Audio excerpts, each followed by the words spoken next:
Jupiter and Saturn. These giant planets and the moon surrounding them will be looked at close up by two 1,800-pound spacecraft loaded with cameras and scientific instruments. A mission that allows scientists to go back in time and sample the conditions from which the sun and the planets, including the Earth, are believed to have formed. Called Voyagers, the two 12-foot-high NASA spacecraft are being prepared for launch, one in late August, the other in early September. A dish antenna, 12 feet across, will send back scientific and engineering information and receive commands from Earth. The nuclear-powered Voyagers will carry 11 scientific experiments, including television cameras, electron telescope systems to study cosmic rays, and radio receivers to investigate radio signals coming from the huge planets. Well, first, of course, the most obvious result will be a great many photographs. Next, we intend to find out what the atmospheric constituents are of the planets. We would like to find out something about their weather systems, their circulation of their atmospheres. Then next might come the heat balance, how much energy is received from the sun, how much is radiated, how much is generated within the planet. For those planets or satellites which have solid bodies, we hope to find out something about the surface materials and the roughness of the planets. The information returned by the spacecraft is expected to tell us more about the origin and early history of the solar system and our own planet Earth. I think there's no doubt that we will learn something about Earth. This always happens.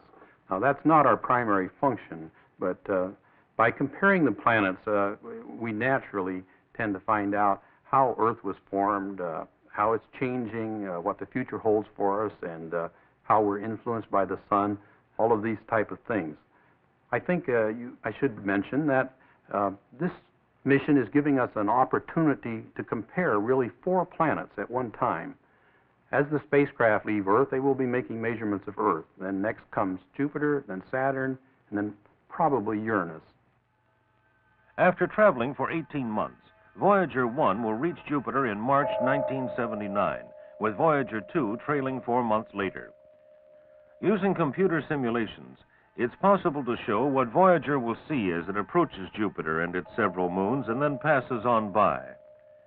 As the Voyagers encounter Jupiter, they are 1/2 billion miles from Earth, a distance so great that it takes 40 minutes for signals to reach antennas of the Deep Space Tracking Network.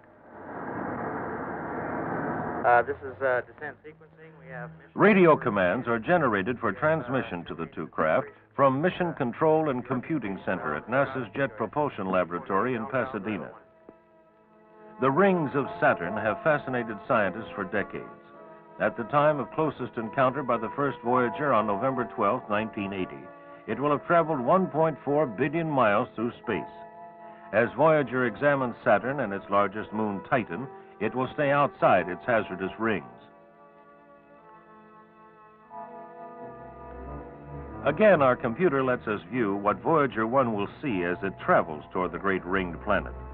On August 27, 1981, Voyager 2, still trailing behind, will make its closest approach to Saturn.